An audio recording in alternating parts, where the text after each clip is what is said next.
ವಂದೇ ಸೂರ್ಯ ಶಶಾಂಕ ವನ್ಹಿನಯನಂ ವಂದೇ ಮುಕುಂದ ಪ್ರಿಯಂ ವಂದೇ ಭಕ್ತ ಜನಾಶ್ರಯಂ ಚ ವರದಂ ವಂದೇ ಶಿವಂ ಶಂಕರಂ.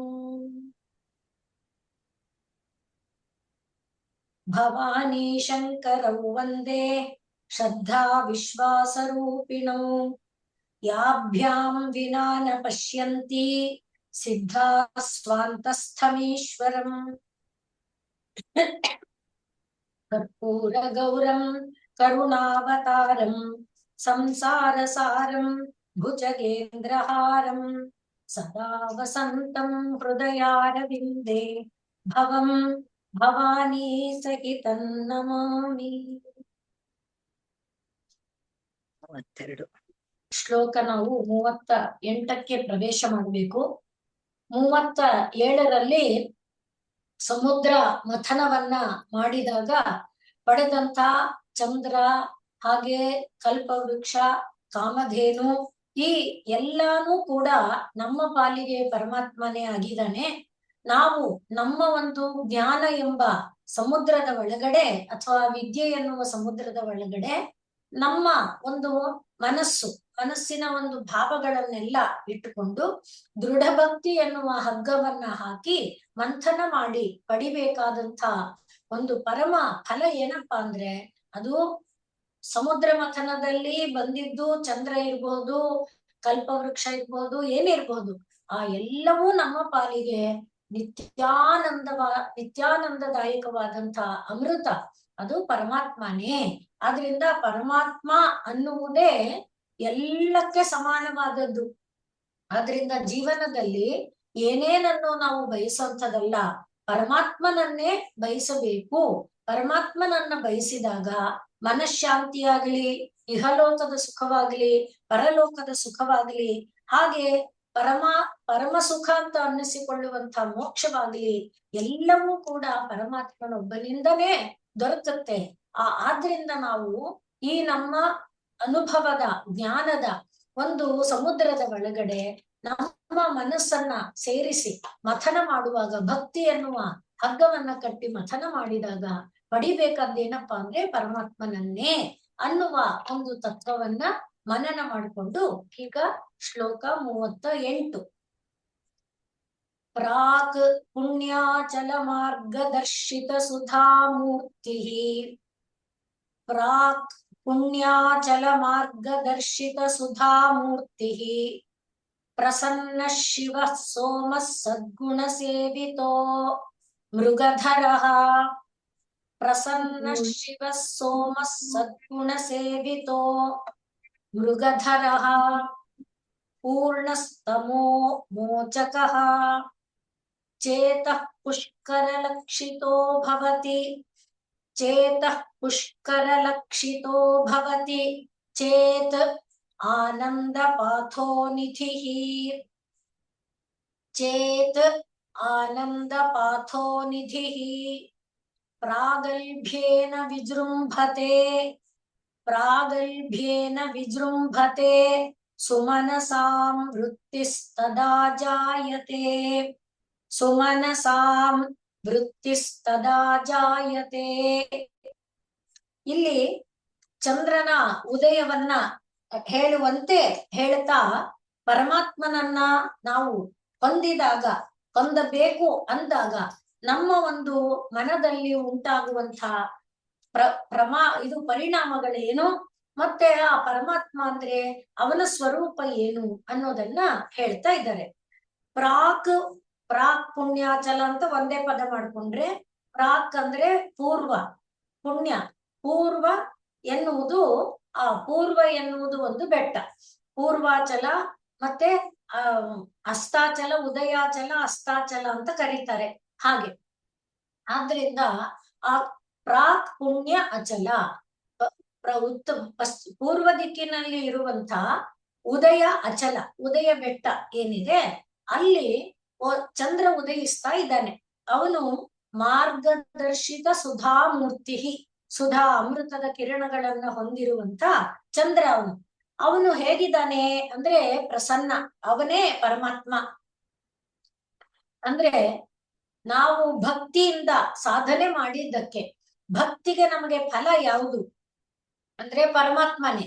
ಆದ್ರಿಂದ ಅಲ್ಲಿ ಅವನು ಹೇಗಿರ್ತಾನಪ್ಪ ಅಂದ್ರೆ ಪ್ರಸನ್ನನಾಗಿರ್ತಾನೆ.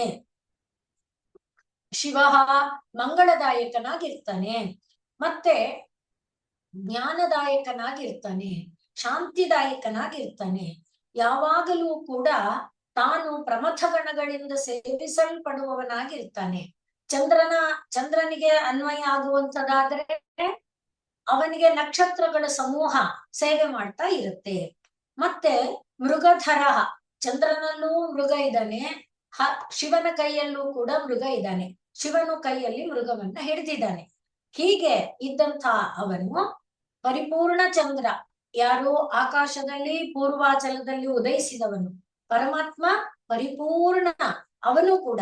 ಮತ್ತೆ ಇಬ್ಬರೂ ಕೂಡ ತಮೋ ಮೋಚಕಃ, ಕತ್ತಲೆಯನ್ನ ದೂರ ಮಾಡ್ತಾರೆ. ಒಬ್ಬನು ಅಜ್ಞಾನ ಅಂಧಕಾರವನ್ನ ದೂರ ಮಾಡ್ತಾನೆ, ಮತ್ತೊಬ್ಬ ಲೋಕವನ್ನ ವ್ಯಾಪಿಸಿರುವಂತ ಕತ್ತಲೆಯನ್ನ ದೂರ ಮಾಡ್ತಾನೆ. ಹೀಗೆ ಇರುವ ಆ ಒಂದು ಪೂರ್ವಾಚಲದಲ್ಲಿ ಉದಯಿಸಿದಂಥ ಒಂದು ಚಂದ್ರನಂತೆ ಚೇತಃ ಪುಷ್ಕರ ಲಕ್ಷಿತಃ. ಚೇತಃ ಅಂದ್ರೆ ನಮ್ಮ ಚಿತ್ತ. ಆ ಚಿತ್ತ ಎನ್ನುವುದೇ ಒಂದು ಸರೋವರ. ಅದರ ಒಳಗಡೆ ಅವನೇನಾದ್ರೂ ಗೋಚರಿಸಿದರೆ, ಕಂಡು ಬಂದರೆ, ಲಕ್ಷಿತಃ ಭವತಿ ಚೇತ್, ಕಂಡು ಬಂದರೆ ಆಗ ಆನಂದ ಪಾಥೋನಿಧಿ. ಪಾಥೋನಿಧಿ ಅಂದ್ರೆ ಸಮುದ್ರ. ಆನಂದ ಪಾಥೋನಿಧಿ, ಆನಂದ ಎಂಬ ಸಮುದ್ರ ವಿಜೃಂಭತೆ, ಉಕ್ಕಿ ಉಕ್ಕಿ ಹರಿಯುತ್ತೆ. ಹೇಗೆ?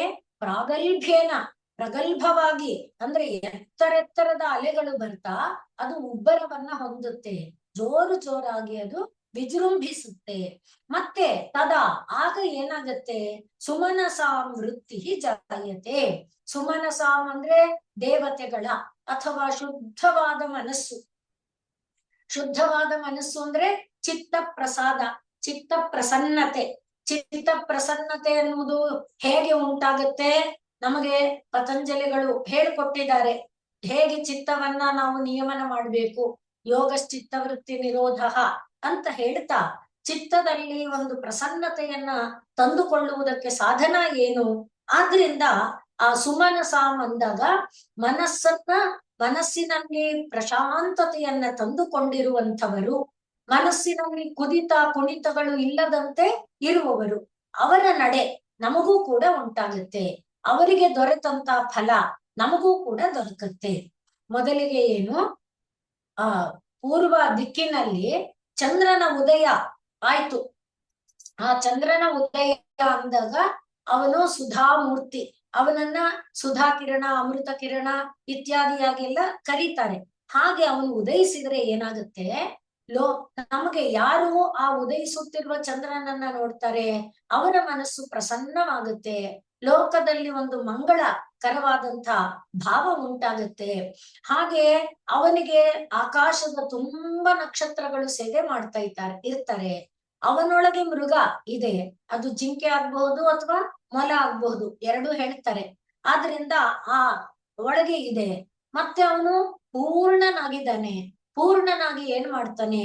ಕತ್ತಲೆಯನ್ನ ದೂರ ಮಾಡ್ತಾನೆ. ಅಂಥ ಚಂದ್ರ ಉದಯಿಸಿ ಅವನೇನಾದ್ರೂ ಈ ಚಿತ್ತ ಎನ್ನುವ ಪುಷ್ಕರದಲ್ಲಿ ಕಂಡುಬಿಟ್ಟ ಅಂತ ಇಟ್ಕೊಳ್ಳೋಣ, ಅಂದ್ರೆ ಪ್ರತಿಫಲಿತನಾಗ್ಬಿಟ್ಟ. ಆಗ ಏನಾಗುತ್ತೆ? ಆನಂದ ಅಲೆಗಳು, ಆನಂದದ ಅಲೆಗಳು, ಆನಂದ ಸಾಗರ ಉಕ್ಕಿ ಉಕ್ಕಿ ಮೇಲೆ ಬರುತ್ತೆ. ಹಾಗೆ ಉಕ್ಕಿ ಉಕ್ಕಿ ಬಂದು ಆನಂದ ಆನಂದ ಆನಂದ ಆನಂದ, ಎಲ್ಲೆಲ್ಲಿ ನೋಡಿದರೂ ಆನಂದ, ಏನು ನೋಡಿದರೂ ಆನಂದ. ಯಾವುದು ಬಾಧಾಕರವಾಗಲ್ಲ, ಯಾವುದು ದುಃಖಕರ ಆಗಲ್ಲ, ಯಾವುದು ಭಂಗಕರ ಆಗಲ್ಲ. ಹಾಗೆ ಆನಂದಮಯವಾದ ಒಂದು ಬದುಕು ಚಂದ್ರನ ದರ್ಶನದಿಂದ ಆಗತ್ತೆ. ಅದೇ ರೀತಿಯಲ್ಲಿ ಚಂದ್ರನಿಗೆ ಸದೃಶನಾಗಿ ಇರುವಂಥವನು ಪರಮಾತ್ಮ. ಅಂದ್ರೆ ಪರಮಾತ್ಮ ಚಂದ್ರನಿಗೆ ಸದೃಶ ಅನ್ನಕ್ಕೆ ನಮ್ಗಿದು ಕಾಣುತ್ತಲ್ಲ, ಅದಕ್ಕೋಸ್ಕರ ಮೊದಲಿಂದ ಪರಮಾತ್ಮನನ್ನ ನಾವು ಹೇಗಪ್ಪ ಅಂದ್ರೆ ಒಂದು ಅವಲಂಬನೆ ಬೇಕಲ್ವಾ? ಪರಮಾತ್ಮನನ್ನ ಆಶ್ರಯಿಸು ಅಂದ್ರೆ ಏನಾದ್ರೂ ಒಂದು ಆಶ್ರಯಕ್ಕೆ ಆಲಂಬನೆ ಬೇಕು, ಒಂದು ವಿಗ್ರಹ ಬೇಕು, ಒಂದು ಏನಾದ್ರೂ ಒಂದು ಆಸರೆ ಬೇಕು. ಹಾಗೆ ಧ್ಯೇಯ ಸದಾ ಸವಿತೃಮಂಡಲ ಮಧ್ಯವರ್ತಿ ನಾರಾಯಣ ಸರಸಿಜಾಸನ ಸನ್ನಿವಿಷ್ಟ ಅಂತ ಹೇಗೆ ಸೂರ್ಯನ ಮಂಡಲದ ಮಧ್ಯದಲ್ಲಿರುವ ಪರಮಾತ್ಮನನ್ನ ನಾವು ನೆನಪು ಮಾಡ್ಕೊಳ್ತೇವೆ, ಹಾಗೆ ಇಲ್ಲಿ ಚಂದ್ರನ ಉದಯದಿಂದ ಆ ಪರಮಾತ್ಮ ನಮಗೆ ನೆನಪಾಗಬೇಕು ಅನ್ನುವುದನ್ನ ಇಲ್ಲಿ ಹೇಳ್ತಾ ಅವನಿಗೂ ಪರಮಾತ್ಮನಿಗೂ ಇರುವ ಸಾಮ್ಯ ಏನು ಆ ಅಂಶವನ್ನ ಹೇಳ್ತಾ ಇದ್ದಾರೆ. ಪರಮಾತ್ಮ ಕೂಡ ಮಂಗಳಕರನಾಗಿರ್ತಾನೆ, ಪರಮಾತ್ಮ ಎಲ್ಲರ ಮನಸ್ಸಿಗೆ ಶಾಂತಿಯನ್ನ ತಂದು ಕೊಡ್ತಾನೆ. ಯಾರ ಮನಸ್ಸಿನಲ್ಲೂ ಈಗ ಹಿಂದಿನ ಶ್ಲೋಕದಲ್ಲಿ ಹೇಳಿದ್ದೇನು, ಪರಮಾತ್ಮ ದೊರಕು ಬಿಟ್ಟ ಅಂತ ಆದ್ರೆ ಆ ಪರಮಾತ್ಮನೇ ಚಿಂತಾಮಣಿ, ಆ ಪರಮಾತ್ಮನೇ ಕಲ್ಪವೃಕ್ಷ, ಆ ಪರಮಾತ್ಮನೇ ಕಾಮಧೇನು, ಆ ಪರಮಾತ್ಮನೇ ಸರ್ವವು ಆಗುತ್ತಾನೆ. ಆದ್ರಿಂದ ಇನ್ನು ಬೇಕು ಅನ್ನೋದೇನು ಉಳಿಯುತ್ತೆ? ಅವನನ್ನ ಪಡೆದು ಬಿಟ್ಟ ಮೇಲೆ ಬೇಕು ಅಂತ ಅನ್ನೋದಕ್ಕೆ ಒಂದೇ ಒಂದು ಸೂಜಿ ಮನೆಯಷ್ಟು ಜಾಗ ಉಳಿದಿರಲ್ಲ, ಯಾಕೆ ಎಲ್ಲ ಫುಲ್ ತುಂಬಿಟ್ಟಿರುತ್ತೆ. ಆದ್ರಿಂದ ಏನಾದ್ರೂ ಸೂಜಿ ಮನೆಯಷ್ಟು ಉಳಿದಿದೆ ಅಂದ್ರೆ ಬೇಕು ಅನ್ನೋ ಭಾವ ಬರುತ್ತೆ. ಆ ಬೇಕು ಅನ್ನೋ ಭಾವ ಬರಕ್ಕೆ ವಿಷಯ ಇಲ್ಲ. ಹಾಗೆ ಪರಮಾತ್ಮ ತುಂಬಿ ಬಿಟ್ಟಿರೋದ್ರಿಂದ ಪೂರ್ಣನಾಗಿದ್ದಾನೆ. ಹಾಗಾದ್ಮೇಲೆ ತಮಸ್ಸಂದ್ರೆ ಯಾವುದು? ರಜಸ್ಸು ತಮಸ್ಸು ಅಥವಾ ತ್ರಿಗುಣಗಳು, ರಾಗದ್ವೇಷ ಅಥವಾ ಯಾವುದು ಕಾಮಕ್ರೋಧ ಲೋಭ ಮೋಹಾದಿ ಎಲ್ಲ ತಮಸ್ಸು, ಆ ಎಲ್ಲವೂ ಕೂಡ ತಾನೇ ಹರಿದು ಹೋಗುತ್ತೆ. ಹಾಗೆ ಹರಿದು ಹೋದ್ಮೇಲೆ ಮನಸ್ಸಿನೊಳಗೆ ಏನಪ್ಪ ಇರುತ್ತೆ ಅಂದ್ರೆ ಬಯಕೆ ಇಲ್ಲ. ಅದರಿಂದಲೇ ಪರಮಾತ್ಮ 12ನೇ ಅಧ್ಯಾಯದಲ್ಲಿ ಅನಪೇಕ್ಷಸ್ಸು ಚಿರ್ದಕ್ಷ ಉದಾಸೀನೋ ಗತವ್ಯಥಃ ಅಂತ ಹೇಳ್ತಾನೆ. ಸರ್ವಾರಂಭ ಪರಿತ್ಯಾಗಿ.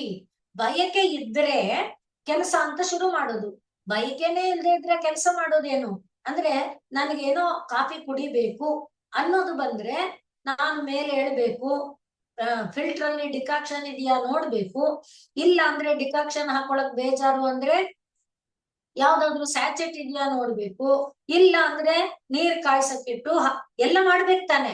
ಆ ಬೇಕು ಅನ್ನೋದು ಬರದೇ ಇದ್ರೆ ಸುಮ್ಮನೆ ಕೂತಿರೋದು. ಒಟ್ಟಿನಲ್ಲಿ ಆ ಪ್ರವೃತ್ತಿ ಬರ್ಬೇಕು ಅಂದ್ರೆ ಏನಾಗಬೇಕು? ಬೇಕು ಅನ್ನೋದು ಬೇಕು. ಆದ್ರೆ ಪರಮಾತ್ಮ ಎಲ್ಲ ಜಾಗವನ್ನ ತುಂಬಿ ಬಿಟ್ಟ ಮೇಲೆ ಬೇಕು ಅನ್ನೋದೇ ಉಳಿಯಲ್ವಲ್ಲ. ಆ ಬೇಕು ಅನ್ನೋದು ಉಳಿದೇ ಇದ್ದಾಗ ಏನಾಗುತ್ತೆ? ಎಲ್ಲ ಕಡೆಯಲ್ಲಿ ಆನಂದ ಆನಂದ ಆನಂದ, ಆ ಆನಂದ ತುಂಬಿ ತುಳುಕುತ್ತೆ ಅನ್ನುವ ಒಂದು ಅರ್ಥವನ್ನ ಮೊದಲಿಗೆ ಮೇಲಿನ ಇದರಲ್ಲಿ ನಾವು ಗಮನಿಸ್ಕೊಳ್ಳೋದು. ಚಂದ್ರನನ್ನ ನೋಡಿದಾಗ ಹೇಗೆ ಲೋಕ ಎಲ್ಲ ಆನಂದಿಸುತ್ತೆ, ಪಶು ಪಕ್ಷಿ ಪ್ರಾಣಿಗಳಿಂದ ಹಿಡಿದು ಆನಂದಿಸುತ್ತೆ. ಜಡವಾದಂತಹ ನೀರೂ ಕೂಡ, ಸಮುದ್ರವೂ ಕೂಡ ಮೇಲೆ ಉಕ್ಕಿ ಉಕ್ಕಿ ಹರಿದು ಬರುತ್ತೆ. ಹಾಗೆ ಪಶು ಪಕ್ಷಿ ಪ್ರಾಣಿಗಳಲ್ಲಿ ಆನಂದ ಉಂಟಾಗುತ್ತೆ. ಅದೇ ರೀತಿ ಪರಮಾತ್ಮನ ದರ್ಶನವನ್ನ ಮಾಡಿದಾಗ ನಮಗೂ ಕೂಡ ಆನಂದ ಅಮೃತ ಎಂಬುದು ದೊರೆತು ಮತ್ತೆ ಬೇಕು ಎನ್ನುವ ಬಯಕೆ ಹೃದಯದಲ್ಲಿ ಬರದಂತೆ ನಮ್ಮನ್ನ ತುಂಬುತ್ತೆ. ಇದು ಈ ಶ್ಲೋಕದಲ್ಲಿ ನಾವು ಮೊದಲು ನೋಡುವಂತ ಒಂದು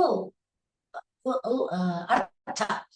ಈಗ ಇಲ್ಲಿ ಯಾವುದು? ಪ್ರಾಕ್ ಪುಣ್ಯಾಚಲ ಮಾರ್ಗದರ್ಶಿತ ಸುಧಾಮೂರ್ತಿ ಅನ್ನುವಾಗ ನಾವು ಸುಮ್ಮನೆ ಪರಮಾತ್ಮನನ್ನ ಪಡ್ಕೊಳಕ್ಕಾಗಲ್ಲ.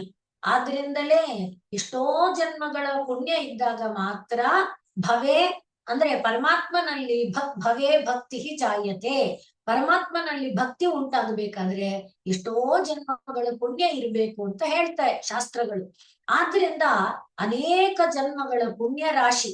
ಇದರಲ್ಲಿ ನಾವು ಇನ್ನೂ ಒಂದು ಗಮನಿಸಬೇಕಾದ ಅಂಶ ಅಂದ್ರೆ ಒಂದು ಬೆಟ್ಟ ಹೇಗಾಗತ್ತೆ? ಈಗ ನಮಗೆ ಇದು ಶಾಸ್ತ್ರದ ಪ್ರಕಾರದಲ್ಲಿ ಚಾಮುಂಡಿ ಬೆಟ್ಟ ಹಿಮಾಲಯ ಬೆಟ್ಟಕ್ಕಿಂತ ವಯಸ್ಸಿನಲ್ಲಿ ದೊಡ್ಡದು ಅಂತ ಹೇಳ್ತಾರೆ. ಅಂದ್ರೆ ಅದು ಹಿಮದ ತರಹದಲ್ಲಿ ಇದ್ದು ಮೃದುವಾದ ಮಣ್ಣು ಘನ ಮಣ್ಣು ಕಲ್ಲಾಗಿ, ಕಲ್ಲು ಬಲಿಷ್ಠವಾದ ಕಲ್ಲಲ್ಲೂ ಬೇರೆ ಬೇರೆ ಶಿಲೆಗಳಿದೆಯಲ್ಲ, ಅಂಥ ಸೆಡಿಮೆಂಟ್ರಿ ರಾಕು ಆತರ ಅಂತರ ಬೇರೆ ಬೇರೆ ರಾಕುಗಳಾಗಿ ಎಲ್ಲ ಅದು ಪರಿವರ್ತನೆ ಆಗ್ಬೇಕಾದ್ರೆ ಅದಕ್ಕೆ ಬಹಳ ಕಾಲ ಬೇಕು. ಹಾಗೆ ಪ್ರಾಕ್ ಪುಣ್ಯ ಇದು ಒಂದು ಅಚಲ ಆಯ್ತಲ್ಲ, ಈ ಒಂದು ಬೆಟ್ಟ ಅಂತ ಆಗ್ಬೇಕಾದ್ರೆ ಎಷ್ಟು ಕಾಲ ಬೇಕೋ ಮಣ್ಣಿನ ಮುದ್ದೆಗಳು ಬಿದ್ದು ಮಣ್ಣು ಕಲ್ಲಾಗಿ ಒಂದು ಜಾಗದಲ್ಲಿ ಒಂದು ಮರನೇ ಕಲ್ಲಾಗಿರೋದು. ಈ ಶ್ರೀರಂಗಪಟ್ಟಣದಲ್ಲಿ ನಾವು ನೋಡ್ತೇವೆ, ಮರ ಎಷ್ಟೋ ವರ್ಷದ್ದು ಕಲ್ಲಾಗಿ ಅಂದ್ರೆ ಅಷ್ಟು ಘನಭೂತವಾಗಿ ಆಗ್ಬಿಡುತ್ತೆ. ಆ ರೀತಿ ಈ ಮಣ್ಣಿನ ಮುದ್ದೆ ಎಷ್ಟು ಕಾಲದ್ದು ಏನೋ ಬಿದ್ದು ಬಿದ್ದು ಬಿದ್ದು ಅದು ಒಂದು ಅಚಲ, ಅಂದ್ರೆ ಅಲುಗಾಡದ ಒಂದು ಪರ್ವತ. ಹಾಗೆ ನಮ್ಮಲ್ಲಿ ಪರಮಾತ್ಮ ಪರಮಾತ್ಮ ಪರಮಾತ್ಮ ಪರಮಾತ್ಮ ಆ ನಾಮ ನುಡಿದು ನುಡಿದು ನುಡಿದು ಅದು ಏನಾಗ್ಬೇಕು, ಅಲುಗಾಡದ ಸ್ಥಿರವಾದ ಅಚಲವಾದ ಒಂದು ಭಾವ ನಮ್ಮೊಳಗೆ ಉಂಟಾಗ್ಬೇಕು. ಹಾಗೆ ಆ ಭಾವ ಏನ್ ಮಾಡುತ್ತೆ, ತಾನೇ ಪರಮಾತ್ಮನ ಕಡೆಗೆ ದಾರಿಯನ್ನ ತೋರಿಸ್ಕೊಳ್ತಾ ಹೋಗುತ್ತೆ. ಆದ್ರಿಂದಲೇ ಉಪನಿಷತ್ತುಗಳು ಕೂಡ ಹೇಳುವಾಗ ಏನು ಹೇಳುತ್ತೆ, ಪರಮಾತ್ಮನ ನಾಮ ಹೇಳ್ತಾ ಇದ್ರೆ ಸಾಕು, ನಾವು ಬೇರೆ ಯಾವುದು ಪ್ರಾಣಾಯಾಮವನ್ನ ಅಥವಾ ಕುಂಡಲಿನಿ ಧ್ಯಾನವನ್ನ ಅಥವಾ ಪಿರಮಿಡ್ ಧ್ಯಾನ ಇತ್ಯಾದಿ ಧ್ಯಾನದ ಬೇರೆ ಬೇರೆ ಪ್ರಕಾರಗಳಿದೆಯಲ್ಲ, ಆ ಯಾವುದನ್ನು ಮಾಡುವ ಅಗತ್ಯ ಇಲ್ಲ. ಕೇವಲ ಭಗವನ್ ನಾಮವನ್ನ ಉಚ್ಚಾರ ಮಾಡ್ತಾ ಮಾಡ್ತಾ ಮಾಡ್ತಾ ಅದೇ ಕುಂಡಲಿನಿಯನ್ನ ಉದ್ಬುದ್ಧಗೊಳಿಸುತ್ತೆ. ಅದೇ ಎಲ್ಲ ಚಕ್ರಗಳನ್ನ ಭೇದಿಸ್ತಾ ಮೇಲಕ್ಕೆ ಸಾಗುವುದಂತೆ ಮಾಡುತ್ತೆ. ಆಗ ಅದು ಸಹಸ್ರಾರಾತೀತವಾಗಿ ಮೇಲೆ ಇರುವಂತ ಅಮೃತ ಧಾರೆಯನ್ನ ಸುರಿಸ್ತಾ ಇರುವ ಪರಮಾತ್ಮ ವಸ್ತುವನ್ನ ನಮ್ಮದಾಗಿಸುವಂತೆ ಕೂಡ ಮಾಡುತ್ತೆ ಅಂತ ಶಾಸ್ತ್ರ ಹೇಳುತ್ತೆ. ಆದ್ರಿಂದ ಪ್ರಾಕ್ ಪುಣ್ಯಾಚಲ ಮಾರ್ಗದರ್ಶಿತ ಸುಧಾ ಮೂರ್ತಿ.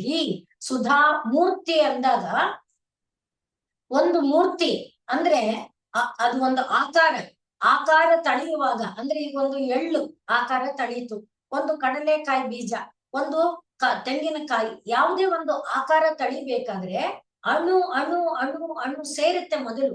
ಆ ಒಂದು ಸಣ್ಣ ಅಣು ಸೇರಿ ಸೇರಿ ಸೇರಿ ಒಂದು ಗಾತ್ರ ಆಗುತ್ತೆ.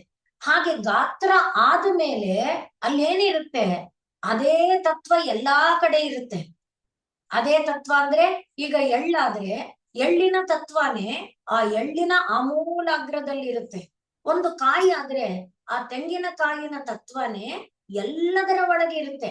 ಆದ್ರಿಂದಲೇ ನಾವು ಕಾಯಿ ಮಟ್ಟೆ, ಕಾಯಿ ಕರಟ ಅಂತ ಎಲ್ಲವನ್ನ ಕಾಯಿ ಜೊತೆಯಲ್ಲಿ ಸಂಬಂಧವಾಗಿ ಭಾವಿಸಿಕೊಳ್ತೇವಲ್ಲ, ಹಾಗೆ. ಆದ್ರಿಂದ ಅದು ಮೂರ್ತಿ ಎಂಥ ಮೂರ್ತಿಯಪ್ಪ ಅಂದ್ರೆ ಸುಧಾ, ಅಮೃತದ ಮೂರ್ತಿ ಅದು. ಆ ಕಣವು ಕೂಡ ಅಮೃತಮಯವಾಗಿದೆ.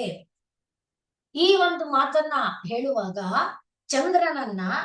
ಚಂದ್ರ ರೂಪದಲ್ಲಿ ಪರಮಾತ್ಮ ಏನಾಗಿದ್ದಾನೆ, ದೇವತೆಗಳಿಗೂ ಆಹಾರವಾಗಿದ್ದಾನೆ, ಪಿತೃದೇವತೆಗಳಿಗೂ ಆಹಾರವಾಗಿದ್ದಾನೆ. ಅಂದ್ರೆ ಶುಕ್ಲ ಪಕ್ಷದಲ್ಲಿ ದೇವತೆಗಳು ಚಂದ್ರನನ್ನ ತಗೊಳ್ತಾರೆ, ಕೃಷ್ಣ ಪಕ್ಷದಲ್ಲಿ ಪಿತೃದೇವತೆಗಳು ಆಹಾರವಾಗಿ ತಗೋತಾರೆ. ಒಟ್ಟಿನಲ್ಲಿ ಎಲ್ಲರನ್ನ ಪೋಷಿಸುವ ಅಮೃತ ಕಿರಣ ಯಾರ್ದು, ಆ ಚಂದ್ರರೂಪಿಯಾದ ಪರಮಾತ್ಮನದು, ಪರಮಾತ್ಮನನ್ನ ತನ್ನೊಳಗೆ ಹೊತ್ತುಕೊಂಡಿರುವ ಚಂದ್ರನದು. ಹಾಗಾಗಿ ಸಕಲ ಜೀವಿಗಳನ್ನ ಬೆಳೆಸುವುದು, ಉಳಿಸುವುದು ಇದೆಯಲ್ಲ, ಪುಷ್ಟಿ ಮಾಡುವುದು, ಅದೆಲ್ಲವೂ ಕೂಡ ರಸಪುಷ್ಟಿಯಾಗುವುದು ಚಂದ್ರನ ಕಿರಣಗಳಿಂದಲೇ. ಆದ್ರಿಂದ ಗಿಡ ಮರಗಳಲ್ಲೂ ಕೂಡ ಅಷ್ಟೇ, ರಾತ್ರಿಯಲ್ಲಿ ಬೀಜಗಳೆಲ್ಲ ರಸವನ್ನ ತುಂಬಿಕೊಂಡು ಘನ ಆಗುತ್ತೆ, ಬಲಗೊಳ್ಳುತ್ತೆ. ಆದ್ರಿಂದ ಅಲ್ಲಿ ಸುಧಾಮೂರ್ತಿ ಅನ್ನುವ ಮಾತು ನಮಗೆ ಆ ಎಲ್ಲ ಅರ್ಥವನ್ನ, ಅಂದ್ರೆ ಪರಮಾತ್ಮ ತಾನು ಸೃಷ್ಟಿ ಮಾಡಿದಂತ ಎಲ್ಲಾ ದೇವಾದಿ ದೇವತೆಗಳನ್ನು, ಎಲ್ಲಾ ಚರಾಚರ ಮೂರ್ತಿಗಳನ್ನು ಅವನು ರಕ್ಷಿಸುವವನಾಗಿದ್ದಾನೆ, ರಕ್ಷಿಸ್ತಾನೆ. ಅಂಥವನ್ಯನ್ನ ಯಾವಾಗ್ಲೂ ಕೂಡ ಪ್ರಮಥ ಗಣಗಳು ಸುತ್ತು ಕಟ್ಕೊಂಡಿರುತ್ತೆ. ಚಂದ್ರನಲ್ಲಾದ್ರೆ ಚಂದ್ರನ ಕಿರಣಗಳು, ಅಮೃತ ಕಿರಣಗಳು ಅವನನ್ನ ಸುತ್ತು ಕಟ್ಕೊಂಡಿರುತ್ತೆ. ಅವನ ಸುತ್ತಕ್ಕೆ ನಕ್ಷತ್ರಗಳ ರಾಶಿ ಸುತ್ತು ಕಟ್ಕೊಂಡಿರುತ್ತೆ. ಹಾಗೆ ಇರುವಂತ ಚಂದ್ರನಲ್ಲಿ ಮೃಗ ಇದ್ದಾನೆ.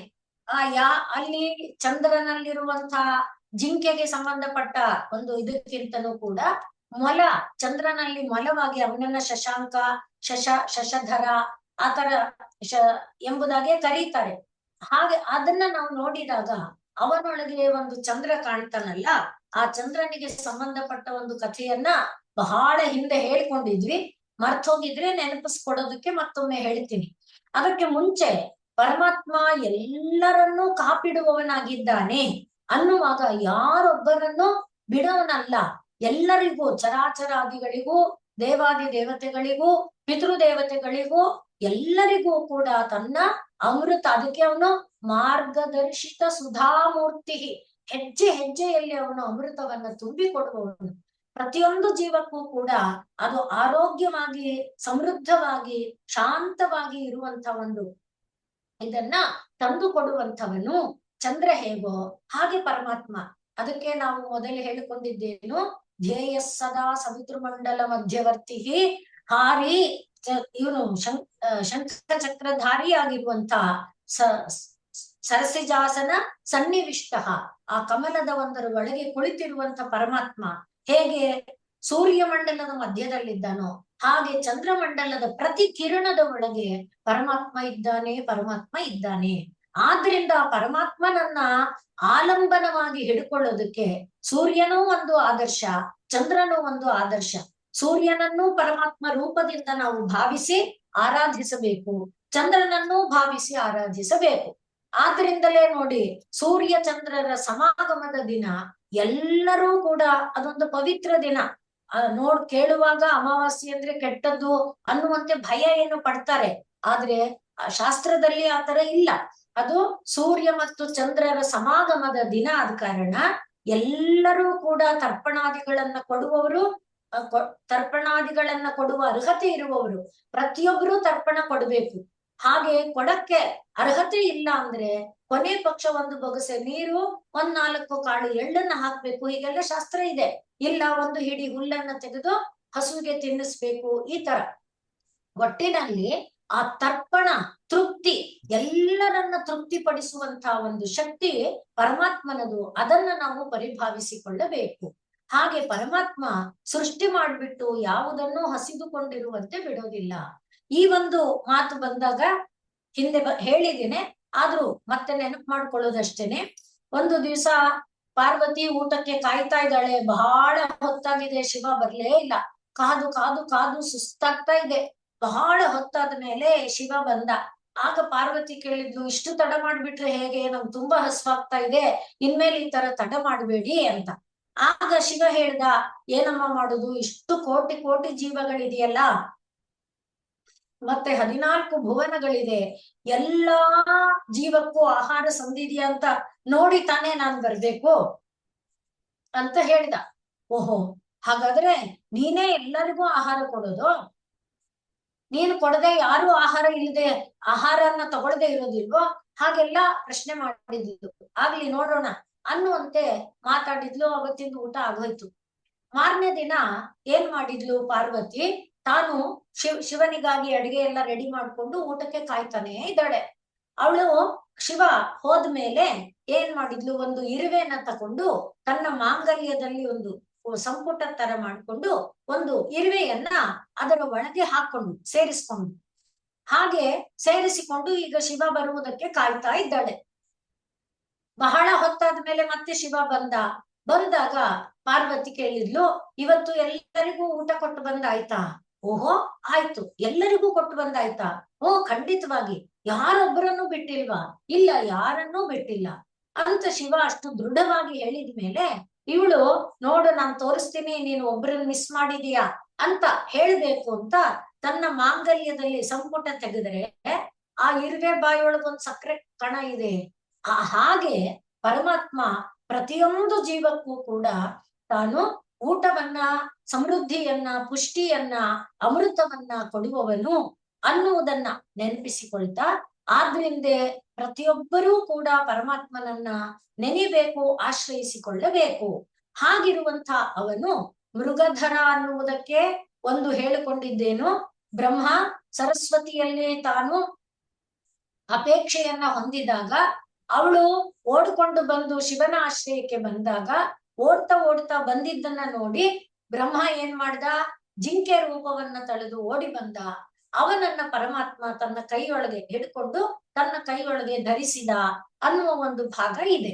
ಮೃಗಧರ ಅಂದಾಗ ಚಂದ್ರ ಅನ್ನುವುದು ಇವನಿಗೆ ಚಂದ್ರನ ಒಳಗಿರುವಂತ ಜಿಂಕೆ ಅಂತ ಆಗ್ಬಹುದು ಅಥವಾ ಮೊಲ ಅಂತ ಆಗ್ಬಹುದು. ಅಂದಾಗ ಮೊಲಕ್ಕೆ ಸಂಬಂಧಪಟ್ಟಂತೆ ಒಂದು ಕಥಾಭಾಗವನ್ನ ನಾವು ಬುದ್ಧನ ಜಾತಕ ಕಥೆಗಳಲ್ಲಿ ನೋಡ್ತೇವೆ, ಹಾಗೆ ಜಾನಪದ ಕಥೆಗಳಲ್ಲಿ ಕೂಡ ನೋಡ್ತೇವೆ.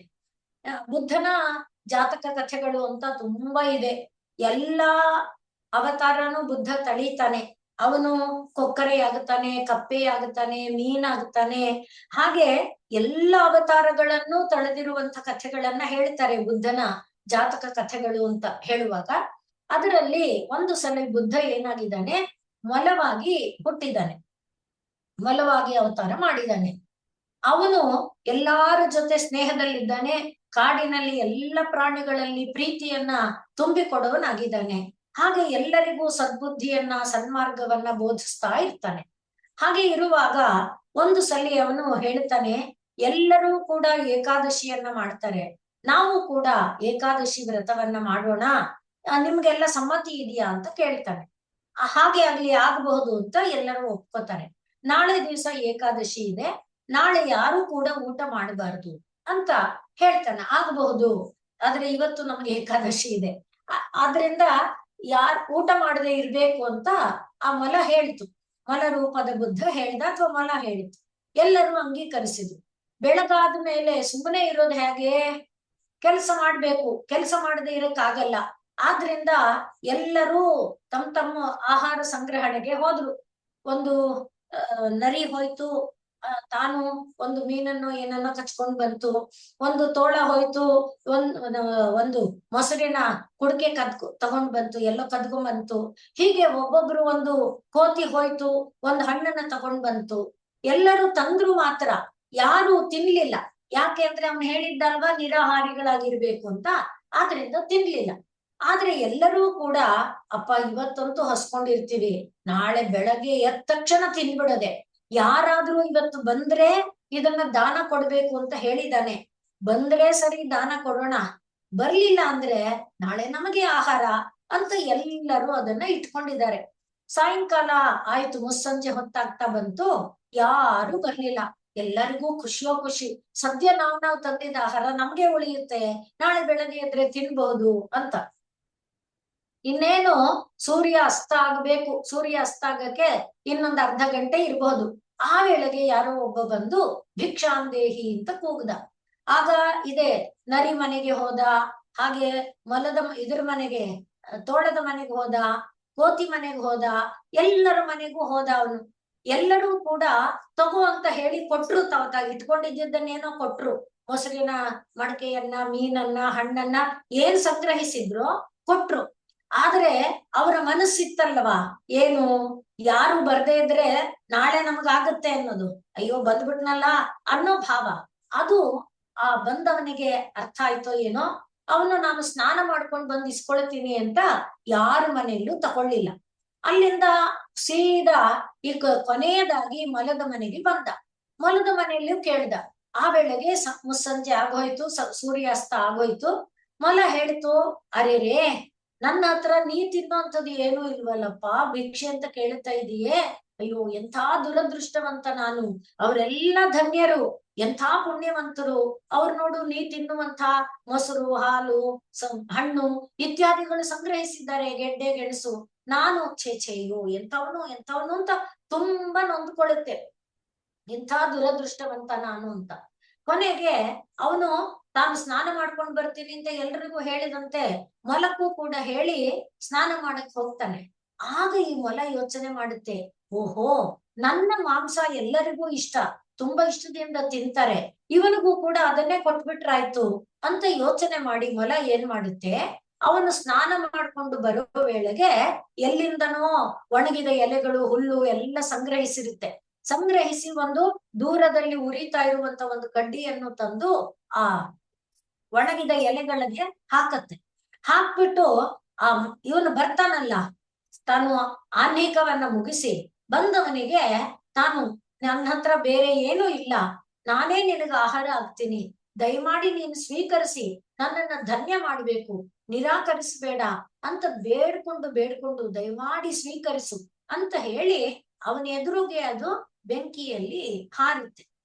ಆ ತಕ್ಷಣ ಅವನು ಬಂದಿದ್ದವನು ತನ್ನ ರೂಪ ಬದಲಾಯಿಸ್ಕೊಳ್ತಾನೆ. ಅವನು ಬೇರೆ ಯಾರು ಅಲ್ಲ, ಇಂದ್ರ ಆಗಿರ್ತಾನೆ. ಅವನು ಆ ಮೊಲವನ್ನ ತನ್ನ ಕೈಯಲ್ಲಿ ಎತ್ಕೊಂಡು ಹಾಗೆ ಮೇಲೆ ಹೋಗಿ ಚಂದ್ರನೊಳಗೆ ಇಟ್ಟ.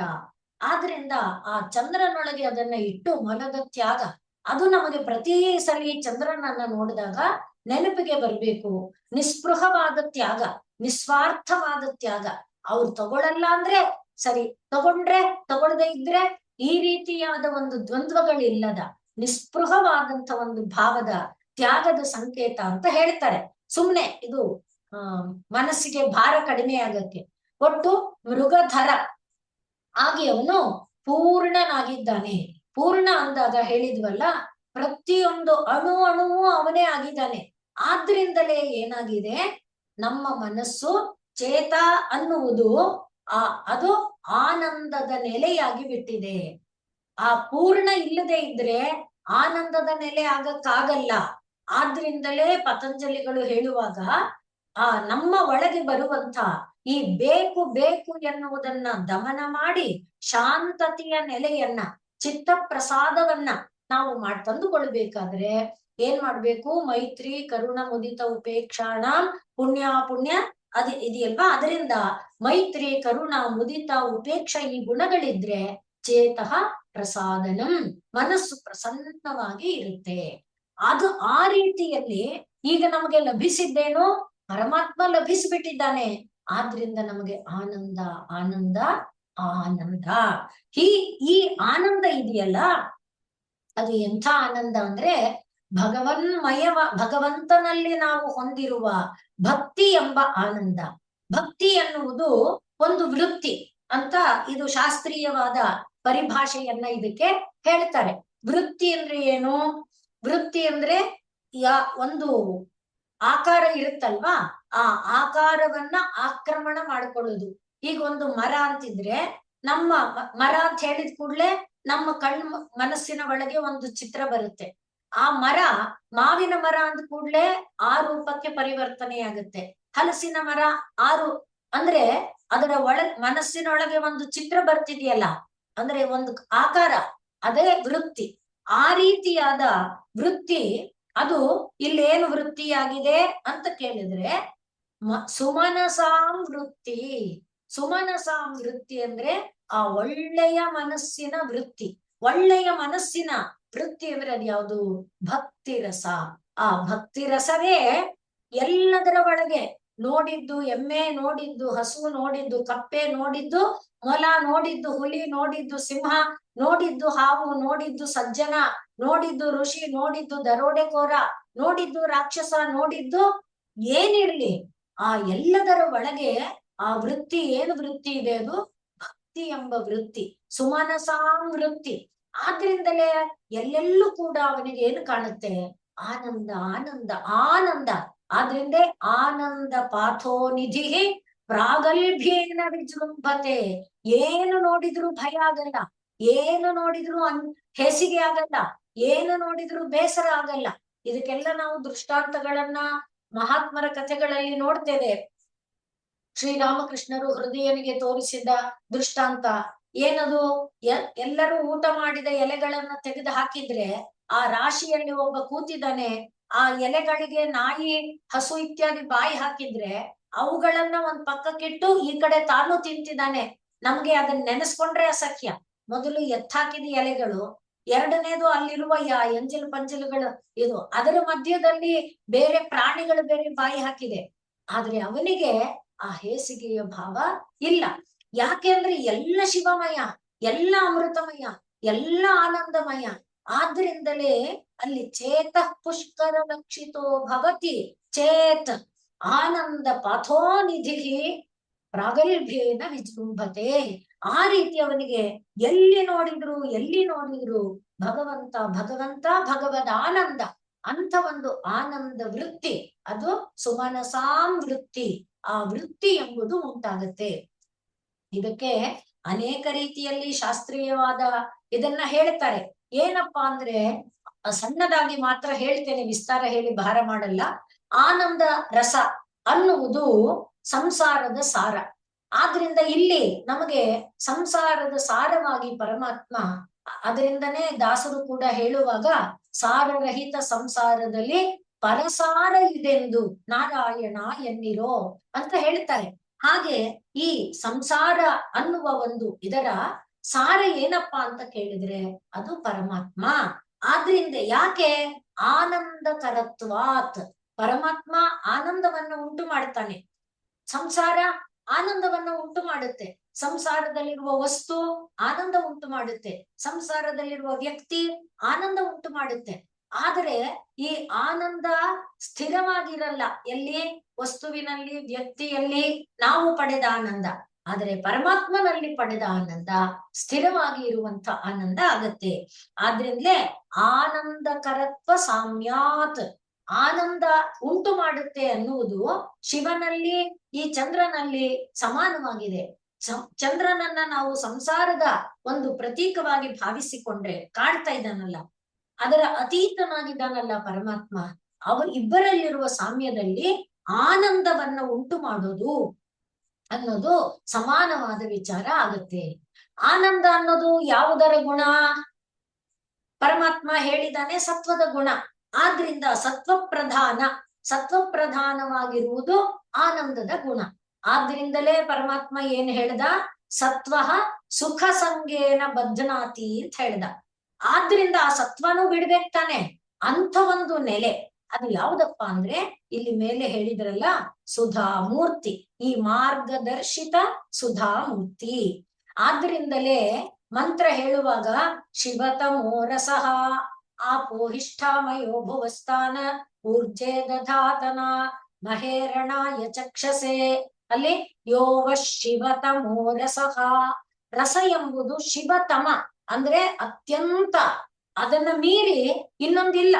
ಅಂದ್ರೆ ಅರ್ಥ ಏನಾಯ್ತು? ಅಣು ಅಣುನೂ ಶಿವನೇ, ಅಣು ಅಣುನೂ ಅಮೃತನೇ, ಅಣು ಅಣುನೂ ಮಂಗಳಾನೆ. ಆದ್ರಿಂದ ಸರ್ವಾಧಿಕ ಕಲ್ಯಾಣ, ಸರ್ವಾಧಿಕ ಮಂಗಳ, ಸರ್ವಾಧಿಕ ಆನಂದ, ಸರ್ವಾಧಿಕ ಅಮೃತ ಅದು ಶಿವ. ಅದನ್ನ ಸುಮ್ಮನೆ ಹೇಳ್ತಾ ಇಲ್ಲ. ಬೃಹದಾರಣ್ಯಕ ಉಪನಿಷತ್ತು, ಛಾಂದೋಗ್ಯ ಉಪನಿಷತ್ತು, ತೈತ್ತರೀಯ ಉಪನಿಷತ್ತುಗಳಲ್ಲಿ ಆಚಾರ್ಯರು ಭಾಷ್ಯವನ್ನ ಬರೆಯುವಾಗ ಹೇಳ್ತಾರೆ. ಅಲ್ಲಿ ಬೃಹದಾರಣ್ಯಕದಲ್ಲಿ ರಸಹ ಅನ್ನುವುದಕ್ಕೆ ಸಾರಹ ಅನ್ನುವ ಅರ್ಥವನ್ನ ಹೇಳ್ತಾರೆ. ಅದೇನದು? ರಸಾನ್ ಸಾರ ರೂಪಾನ್, ಪ್ರಪಂಚದಲ್ಲಿರುವಂತಹ ವಸ್ತುಗಳು, ವ್ಯಕ್ತಿಗಳು, ಪದಾರ್ಥಗಳು ಎಲ್ಲದೂ ಕೂಡ ಸಾರ ರೂಪವಾಗಿ ನಮಗೆ ಆನಂದವನ್ನ ಕೊಡುತ್ತೆ. ಆ ಸಾರ ರೂಪವಾದ ಆನಂದವನ್ನು ಕೊಡುವ ಕಾಲ, ದೇಶ, ವಸ್ತು ಒಂದು ಪರಿಚ್ಛೇದವನ್ನ ಹೊಂದಿರುವಂತ ಆನಂದ, ಕಾಲ ದೇಶ ವಸ್ತು ಅತೀತವಾದ ಆನಂದವಾಗಿ ಅದು ಆಗುತ್ತೆ. ಅದನ್ನ ಏನಂತಾರೆ? ಪರಾಯಣಂ. ಆದ್ರಿಂದ ಆಚಾರ್ಯರು ರಸಹ ಅಂದ್ರೆ ಪರಾಯಣಂ ಹೀಗೆ ವ್ಯಾಖ್ಯಾನವನ್ನ, ಭಾಷ್ಯವನ್ನ ಬರೀತಾರೆ. ಒಟ್ಟಿನಲ್ಲಿ ನಮ್ಮ ಒಂದು ಶರೀರದಿಂದ, ಇಂದ್ರಿಯಗಳಿಂದ ಹೊರಟಂತ ಭಾವನೆಗಳು ಕಿರಣಗಳ ರೂಪವನ್ನ ತಳೆದು ವಸ್ತುಗಳನ್ನ ಆವರಿಸಿಕೊಂಡು ವೃತ್ತಿ ರೂಪವಾಗಿ ಅದು ನಮಗೆ ಜ್ಞಾನವನ್ನ ಉಂಟು ಮಾಡಿ, ಆ ಜ್ಞಾನ ಆನಂದವನ್ನ ಉಂಟು ಮಾಡುತ್ತಲ್ಲ, ಅಂತ ಜ್ಞಾನಾನಂದದ ಪರಿಪೂರ್ಣ ಭಾವ ಏನಿದೆಯೋ ಆ ಭಾವ ನನಗೆ ಸದಾ ಕಾಲ ಒದಗುವಂತೆ ಆಗಲಿ ಎನ್ನುವುದು ಸಾರಾಂಶ. ಅಂದ್ರೆ ಕಣ್ಣಿನಿಂದ ಈಗ ಹೊರಟಂತ ಕಿರಣ, ಚಂದ್ರನನ್ನೇ ಇಟ್ಕೊಳ್ಳೋಣ. ಈಗ ಆ ಚಂದ್ರನನ್ನ ತುಂಬಿಕೊಳ್ತು. ಚಂದ್ರನನ್ನ ನೋಡ್ತಾ ನೋಡ್ತಾ ಚಂದ್ರನಿಂದ ಬರುವ ಆ ಕಿರಣಗಳನ್ನ, ಬೆಳದಿಂಗಳನ್ನ ನೋಡಿ ಆನಂದಿಸ್ತಾ ಇತ್ತಲ್ಲ, ಆ ಆನಂದವನ್ನೇ ಸಾರ ರೂಪವಾಗಿ ತಗೊಳ್ತಾ ಆ ಆನಂದದ ಸಾರ ರೂಪ ಪರಮಾತ್ಮನನ್ನ ಹೊಂದೋದಿದೆಯಲ್ಲ, ಅದೇ ವೃತ್ತಿ ಅಂದ್ರೆ ಅದೇ. ಇದರಿಂದ ಹೋಗ್ಬೇಕು, ಆ ಆಕಾರವನ್ನ ತುಂಬಿಕೊಳ್ಬೇಕು, ಅದರಿಂದ ಫಲವನ್ನ ಪಡ್ಕೊಂಡು ಜ್ಞಾನ ಪಡಿಬೇಕು. ಏನದು? ಚಂದ್ರ. ಚಂದ್ರನಿಂದ ಕಿರಣಗಳು ಹೊಮ್ತಾ ಇದೆ, ಚಂದ್ರನ ಸುತ್ತ ನಕ್ಷತ್ರಗಳ ಮಾಲೆ, ಆ ರೀತಿ ಜ್ಞಾನ, ಅದರಿಂದ ಬರುವಂತ ಆನಂದ, ಆ ಶಾಶ್ವತವಾದ ಆನಂದ ಇದೆಯಲ್ಲ, ಅದನ್ನ ಹೇಳುವಾಗ ಯಸ್ಮಾತ್ ಕಸ್ಮಾಚ್ಚ ಅಂಗಾತ್, ಯಾವ ಯಾವ ಅವಯವದಲ್ಲಿ, ಯಾವ ಯಾವ ಅಣುವಿನಿಂದ ನಾವು ಆನಂದ ಎಂಬ ಒಂದು ಇದನ್ನ ಹೊಂದುತ್ತೇವೋ ಅದೇ ಅಂಗಾನಾಂ ರಸಃ, ಅದೇ ಅಂಗಿರಸ, ಅಂಗರಸ ಇತ್ಯಾದಿಯಾಗಿ ಅಂಗಿರಸ ಋಷಿ ತತ್ವ ಕೂಡ ಅದೇ ಅಂತಾನು ಹೇಳುತ್ತೆ ಉಪನಿಷತ್ತು. ಇದು ಬೃಹದಾರಣ್ಯಕ ಉಪನಿಷತ್ತಿನ ಮಾತು. ಒಟ್ಟಿನಲ್ಲಿ ಪರಮಾತ್ಮನನ್ನ ಈ ಇಂದ್ರಿಯಗಳ ಮೂಲಕ ನಾವು ನೋಡಿದ ವಸ್ತು ಯಾವುದೇ ಇರಲಿ, ನಾವು ನೋಡಿದ ವಸ್ತು ಅದು ಒಂದು ನಮ್ಮ ಸಾಧನೆಯಾದಂತ ಪುಸ್ತಕನೋ, ಪೆನ್ನೋ, ಇದು ಬರೆಯೋ ಮಣೆನೋ, ಡೆಸ್ಕೋ, ಕೂತ್ಕೊಳ್ಳೋ ಜಾಗನೋ, ಟೇಬಲ್ಲೋ, ನಾವು ಕೂತಿರುವಂತ ಕೋಣೆನೋ, ಕೋಣೆಯಲ್ಲಿರುವಂತಹ ಕಿಟಕಿ ಬಾಗಿ ಏನೋ, ಆ ಎಲ್ಲವೂ ಕೂಡ ವೃತ್ಯಾಕಾರವಾಗಿ ಇಂದ್ರಿಯಗಳ ಮೂಲಕ ಹೋಗಿ, ಹಾಗೆ ಈಗ ನೀವುಗಳು ಶಬ್ದ ತರಂಗ ಕೇಳ್ತಾ ಇದ್ದೀರಿ. ಆ ಶಬ್ದ ತರಂಗಗಳು ಕಿವಿಯ ಒಂದು ಇದರಿಂದ, ಕಿವಿಯ ಒಂದು ಇದರ ಒಳಗೆ ವ್ಯಾಪಿಸಿಕೊಂಡು ಏನು ಕೇಳ್ತಾ ಇದ್ದೇವೆ ಅದು ಒಂದು ಆನಂದವನ್ನ ಕೊಡುತ್ತಲ್ಲ. ಆ ಆನಂದ ಎಂಬ ವೃತ್ತಿ ಅದು ಸ್ವನಸಾಂ ವೃತ್ತಿ ಆಗಿ ಅದೇನ್ ಮಾಡ್ಬೇಕು, ಸಾಲೋಕ್ಯ, ಸಾರೂಪ್ಯ, ಸಾಯುಜ್ಯ, ಸಾರ್ಷ್ಟಿ ಮೊದಲಾದಂತ ಎಲ್ಲವನ್ನ ಮೀರಿದ ಆನಂದವಾಗಿ ಆಗಬೇಕು. ಅದನ್ನೇ ಸುಧನ್ವ ಎನ್ನುವವನ ಚರಿತೆಯಲ್ಲಿ ನಮ್ಮ ಪುರಾಣಗಳು ಹೇಳುತ್ತೆ. ಅವನು ಪರಮಾತ್ಮನನ್ನ ಹೊಂದೋದು, ಪರಮಾತ್ಮ ಅರ್ಜುನನ ಜೊತೆಯಲ್ಲಿ ಅವನು ಅಶ್ವಮೇಧ ಯಾಗದ ಕುದುರೆ ಹಿಂಬಾಲಿಸಿಕೊಂಡು ಬಂದಿದ್ದಾನೆ. ಹಂಸಧ್ವಜನ ಮಗ ಸುಧನ್ವ. ಅವನಿಗೆ ಏನಪ್ಪ ಧ್ಯೇಯ ಅಂದ್ರೆ, ಹಂಸಧ್ವಜನಿಗೂ ಕೂಡ ಅದೊಂದೇ ಆಸೆ, ಕೃಷ್ಣನನ್ನ ಅರ್ಜುನನ ಹಿನ್ನೆಲೆಯಲ್ಲಾದ್ರೂ ನೋಡ್ಬೋದಲ್ಲ, ನಾವು ಯುದ್ಧ ಮಾಡಿ ಗೆಲ್ತೀವಿ ಅನ್ನೋದು ವಿಷಯ ಬೇರೆ, ಕೃಷ್ಣನನ್ನ ನೋಡೋದೇ ಉದ್ದೇಶ.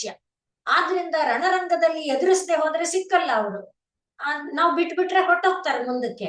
ಅದಕ್ಕೋಸ್ಕರ ನಾವು ಸಮರ್ಥರೋ ಅಸಮರ್ಥರೋ ಕುದುರೆ ಕಟ್ಟಾಕಣ, ಕೃಷ್ಣ ಅರ್ಜುನ ಸಹಿತನಾಗಿ ಕೃಷ್ಣನನ್ನ ನೋಡೋ ಭಾಗ್ಯ ಅನ್ನುವುದು ಹಂಸಧ್ವಜನ ಉದ್ದೇಶ. ಅದನ್ನ ತನ್ನ ಮಕ್ಕಳ ಜೊತೆನಲ್ಲೂ ಹೇಳ್ತಾನೆ. ಆ ಹಂಸಧ್ವಜನ ಕೊನೆ ಮಗ ಸುಧನ್ವ, ಅವನು ತಾನು ತಾಯಿ ಹತ್ರ ಪ್ರತಿಜ್ಞೆ ಮಾಡಿ ಬರ್ತಾನೆ, ನೀನೇ ಧನ್ಯ ಕಣೋ, ಹರಿಯನ್ನ ನೋಡ್ಕೊಂಡು ಬರ್ತೀಯೇ ಅಂದ್ರೆ, ಆಗ ಅವನು ಹೇಳ್ತಾನೆ, ಅಮ್ಮ ಹರಿಯನ್ನ ಕಟ್ಕೊಂಡು ಬರ್ತೀನಿ ಅಂತ. ಹರಿ ಅಂದ್ರೆ ಕುದುರೆ ಅಂತಾನು ಅರ್ಥ, ಹರಿ ಅಂದ್ರೆ ಪರಮಾತ್ಮನು ಅರ್ಥ ತಾನೆ. ಅದಕ್ಕೆ ತಾಯಿ ಹೇಳ್ತಾಳೆ, ನಾಲ್ಕು ಕಾಲಿನ ಹರಿ ಬೇಡ, 2 ಕಾಲಿನ 4 ಕೈಗಳ ಹರಿಯನ್ನ ಕರ್ಕೊಂಬ. ಹಾಗೆ ಅವರ ಮಾತುಗಳನ್ನ ನೋಡುವಾಗ ಆ ಭಾವ ಏನಿದೆಯಪ್ಪ ಅಂದ್ರೆ, ಆ ಪ್ರಾಪಂಚಿಕವಾದ ಯಾವ ನೆಲೆಯೂ ಇಲ್ಲದೆ ಆ ಪರಮಾತ್ಮನನ್ನ ನೋಡ್ತೇನೆ, ಆ ಇದರ ಒಳಗಡೆ ಈ ಪ್ರಪಂಚದ ಯಾವ ಭಾವಗಳಿದೆಯಲ್ಲ, ಅಂದ್ರೆ ಪತ್ನಿ ಭಾವ, ಮಾತೃಭಾವ, ಪಿತೃಭಾವ, ಸೋದರ ಭಾವ, ಆ ಎಲ್ಲ ಭಾವಗಳ ಸಾರ. ಆದ್ರಿಂದಲೇ ಅವನು ಅಂಜುದೇ ಇಲ್ಲ, ಅವನು ಬೆಚ್ಚೋದಿಲ್ಲ, ಬೆದರೋದಿಲ್ಲ, ರಣರಂಗಕ್ಕೆ ಹೆದರೋದಿಲ್ಲ ಅಂತ ಒಂದು ಸ್ಥಿತಿಯನ್ನ ನಾವು ನೋಡ್ತೇವಿಲ್ಲ. ಹಾಗೆ ಆ ಪ್ರಾಪಂಚಿಕವಾದ ಎಲ್ಲ ವೃತ್ತಿಗಳ ಸಾರ ಏನಿದೆ, ಆ ಸಾರ ರೂಪವಾಗಿರುವಂಥದ್ದು ನಾವು ಪರಮಾತ್ಮ. ಆ ಪರಮಾತ್ಮನನ್ನ ಹೊಂದುವಾಗ ನಾವು ಎಲ್ಲವನ್ನ ತ್ಯಾಗ ಮಾಡಿದರೆ ಅದು ಸುಮನಸಾಂ ವೃತ್ತಿಯಾಗಿ ಆ ಪರಮಾತ್ಮನ ದರ್ಶನವೇ ಆಯ್ತಲ್ಲ, ಇನ್ನೇನು ಬೇಕಾಗೇ ಇಲ್ಲ. ಅದು ಸಿಕ್ಕು ಬಿಟ್ಟ ಮೇಲೆ ಬದುಕಿದ್ರೆಷ್ಟು, ಹೋದ್ರೆಷ್ಟು, ಇದ್ರೂ ಆನಂದ, ಇಲ್ಲದೆ ಇದ್ರೂ ಆನಂದ. ಆ ರೀತಿ ಆನಂದ ಆನಂದ ಆನಂದಮಯ ಅನ್ನುವ ಒಂದು ನೆಲೆ ಅನ್ನುವುದನ್ನ ಅವನ ಚರಿತೆಯಲ್ಲಿ ವರ್ಣನೆ ಮಾಡ್ತಾರೆ. ಹಾಗೆ ಪ್ರಾಕ್ ಪುಣ್ಯಾಚಲ ಮಾರ್ಗದರ್ಶಿತ ಸುಧಾಮೂರ್ತಿ ಪ್ರಸನ್ನ ಶಿವ ಸೋಮ ಸದ್ಗುಣ ಸೇವಿತ. ಇದಕ್ಕೆ ಅನೇಕ ರೀತಿಯ ಆಳವಾದ ವಿಭಿನ್ನ ಅರ್ಥಗಳಿದೆ.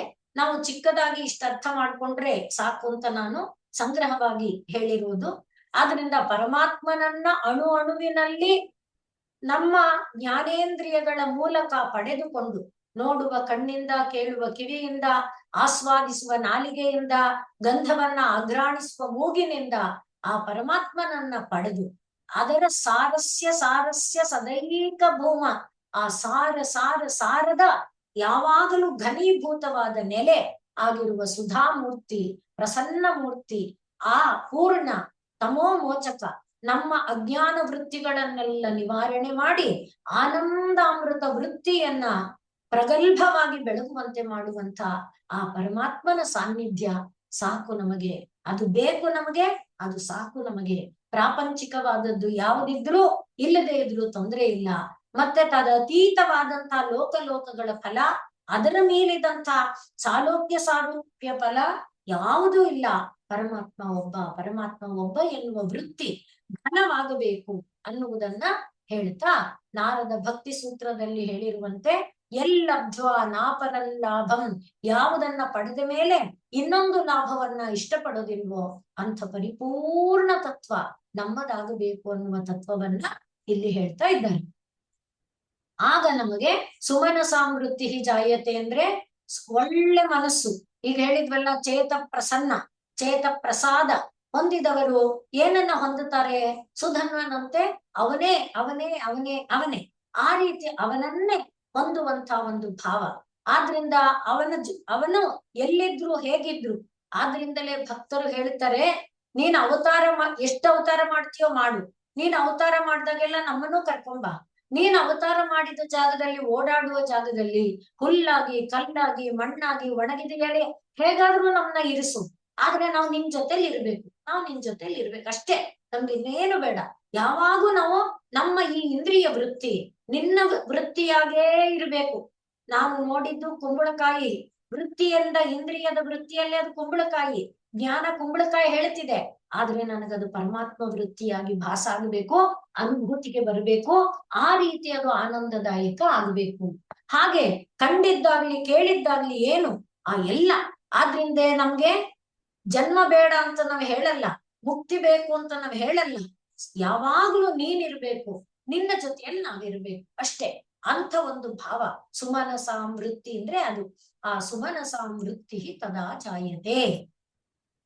ಪ್ರಾಕ್ ಪುಣ್ಯಾಚಲ ಮಾರ್ಗದರ್ಶಿತ ಸುಧಾಮೂರ್ತಿ ಪ್ರಸನ್ನ ಶಿವ ಸೋಮಃ ಸದ್ಗುಣ ಸೇವಿತೋ ಮೃಗಧರಃ ಪೂರ್ಣಸ್ತಮೋ ಮೋಚಕಃ ಚೇತಃ ಪುಷ್ಕರ ಲಕ್ಷಿತೋ ಭವತಿ ಚೇತ್ ಆನಂದ ಪಾಥೋ ನಿಧಿಃ ಪ್ರಾಗಲ್ಭ್ಯೇನ ವಿಜೃಂಭತೆ ಚೇತ್ ಪ್ರಾಗಲ್ಭ್ಯೇನ ವಿಜೃಂಭತೆ ಸುಮನಸಾಂ ವೃತ್ತಿಸ್ತದಾ ಜಾಯತೆ.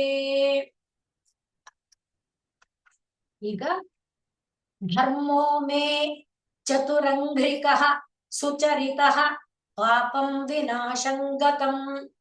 ಯಾಕೆ ದೇವ್ರು ಬೇಕು ಬೇಕು ಅನ್ನೋದು ಯಾಕೆ ಅಂದ್ರೆ ಇಲ್ಲಿ ಹೇಳ್ತಾ ಇದ್ದಾರೆ, ಧರ್ಮೋ ಮೇ ಚತುರಂಘ್ರಿಕ ಸುಚರಿತಃ ಪಾಪಂ ವಿನಾಶಂಗತಂ ಕಾಮ ಕ್ರೋಧ ಮದಾದಯೋ ವಿಗಲಿತಾಃ ಕಾಮ ಕ್ರೋಧ ಮದಾದಯೋ ವಿಗಲಿತಾಃ ಕಾಲಾಃ ಸುಖಾವಿಷ್ಕೃತಾಃ ಕಾಲಾಃ ಸುಖಾವಿಷ್ಕೃತಾಃ ಜ್ಞಾನಾನಂದ ಮಹೌಷಧಿ ಸುಫಲಿತಾ ಜ್ಞಾನಾನಂದ ಮಹೌಷಧಿ ಸುಫಲಿತಾ ಕೈವಲ್ಯನಾಥೇ ಸದಾ ಕೈವಲ್ಯನಾಥೇ ಸದಾ ಮಾನ್ಯೇ ಮಾನಸ ಪುಂಡರೀಕ ನಗರೆ ಮಾನ್ಯೇ ಮಾನಸ ಪುಂಡರೀಕ ನಗರೆ ರಾಜಾವತಂಸೆ ಸ್ಥಿತೆ ರಾಜಾವತಂಸೆ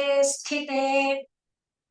ಪ್ರಾಕ್ ಪುಣ್ಯಾಚಲದಿಂದ ಪಡೆದಿದ್ದೇನು, ನೋಡಿದ್ದು ಜ್ಞಾನೇಂದ್ರಿಯಗಳ ವೃತ್ತಿಯಿಂದ, ಅದು ತರಕಾರಿನೋ ಹಣ್ಣೋ ಹಂಪಲೋ ಪಶುನೋ ಪಕ್ಷಿನೋ ಪ್ರಾಣಿನೋ ಗಿಡನೋ ಮರನೋ ಬೆಟ್ಟನೋ ಗುಡ್ಡನೋ ನದಿನೋ ನದಾನೋ, ಆ ಎಲ್ಲ ಏನು ಆನಂದ ಮೂರ್ತಿಯಾದ ಪರಮಾತ್ಮ, ಶಾಂತ ಮೂರ್ತಿಯಾದ ಪರಮಾತ್ಮ, ಕಲ್ಯಾಣ ಗುಣ ಮೂರ್ತಿಯಾದ ಪರಮಾತ್ಮ ಅನ್ನುವ ಒಂದು ತತ್ವ ನೋಡಿದ್ವಲ್ಲ, ಅವನು ರಾಜಾವತಂಸ, ರಾಜರಿಗೆಲ್ಲ ಚಕ್ರವರ್ತಿ ಆದವನು, ಅಂದ್ರೆ ರಾಜರುಗಳಿಗೆ ಚಕ್ರವರ್ತಿಯಾಗಿ ಮೇಲೆ ಇರುವಂಥವನು.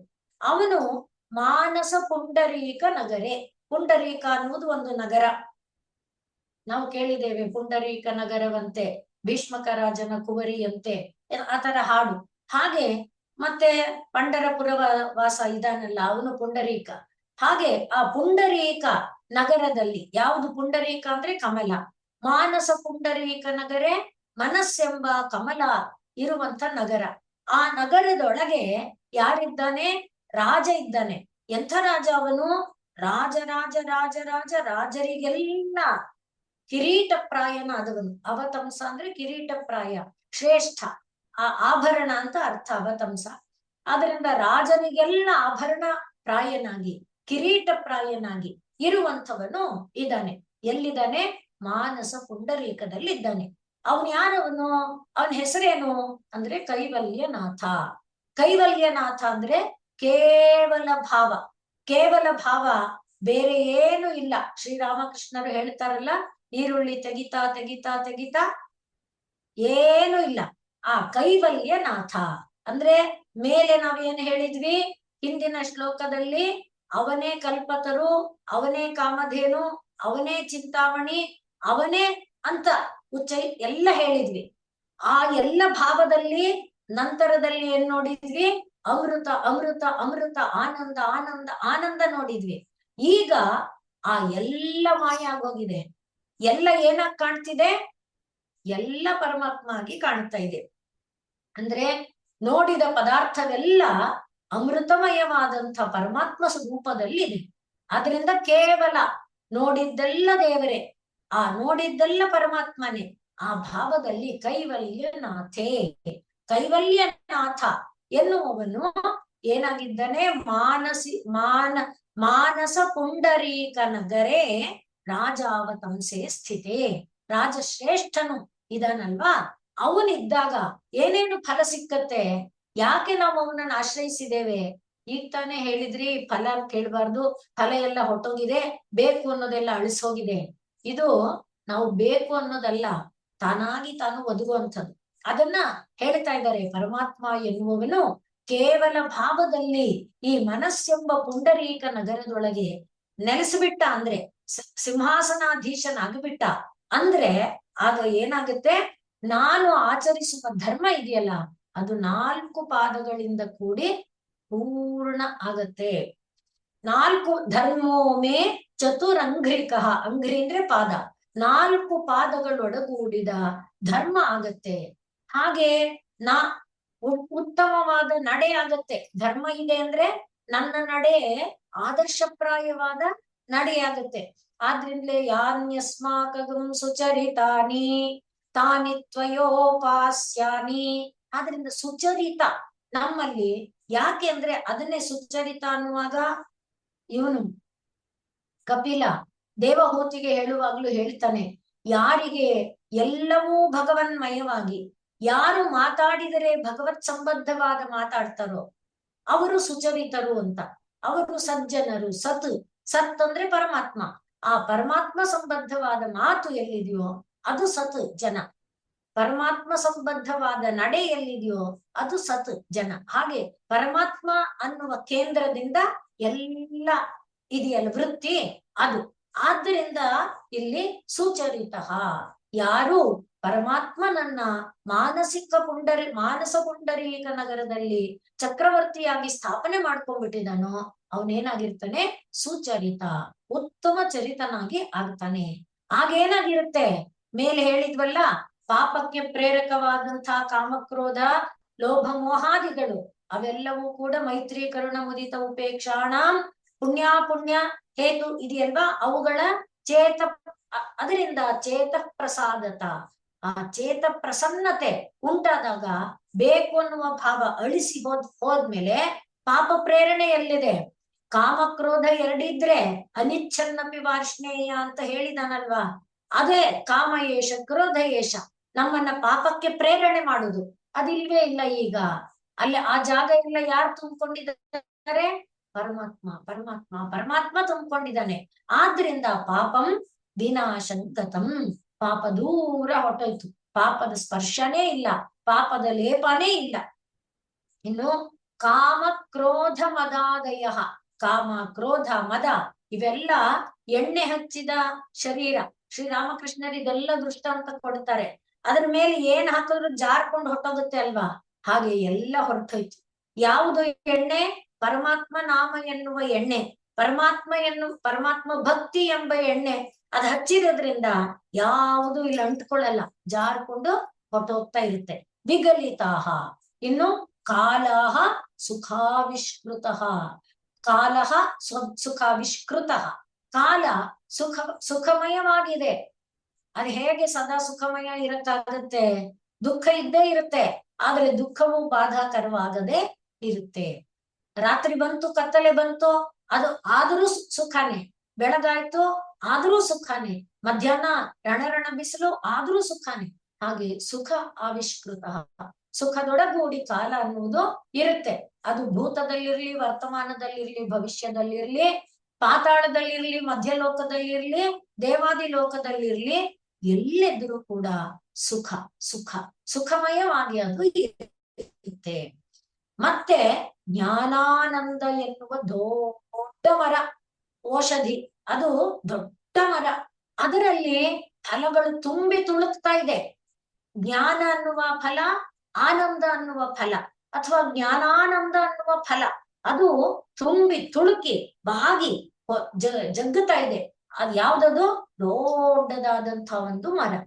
ಯಾವಾಗ ಇದೆಲ್ಲ ಆಗತ್ತೆ? ಯಾವಾಗ ಮಾನಸ ಪುಂಡರೀಕ ನಗರದಲ್ಲಿ ಕೈವಲ್ಯನಾಥ ಎನ್ನುವ ರಾಜಶ್ರೇಷ್ಠನಾದವನು ಸಿಂಹಾಸನ ರೂಢನಾಗ್ಬಿಡ್ತಾನೋ, ಆಗ ಇದೆಲ್ಲವೂ ಕೂಡ ಸಿದ್ಧ ಆಗುತ್ತೆ. ಧರ್ಮೋ ಮೇ ಚತುರಂಘ್ರಿಕಃ ಸುಚರಿತಃ ಪಾಪಂ ವಿನಾಶಂ ಗತಂ ಕಾಮಕ್ರೋಧ ಮದಾದಯೋ ವಿಗಲಿತಾಃ ಕಾಲಃ ಸುಖಾವಿಷ್ಕೃತಃ ಜ್ಞಾನಾನಂದ ಮಹೌಷಧಿಃ ಸುಫಲಿತಾ ಕೈವಲ್ಯನಾಥೇ ಸದಾ ಮಾನ್ಯೇ ಮಾನಸ ಪುಂಡರೀಕ ನಗರೇ ರಾಜಾವತಂಸೇ ಸ್ಥಿತೇ.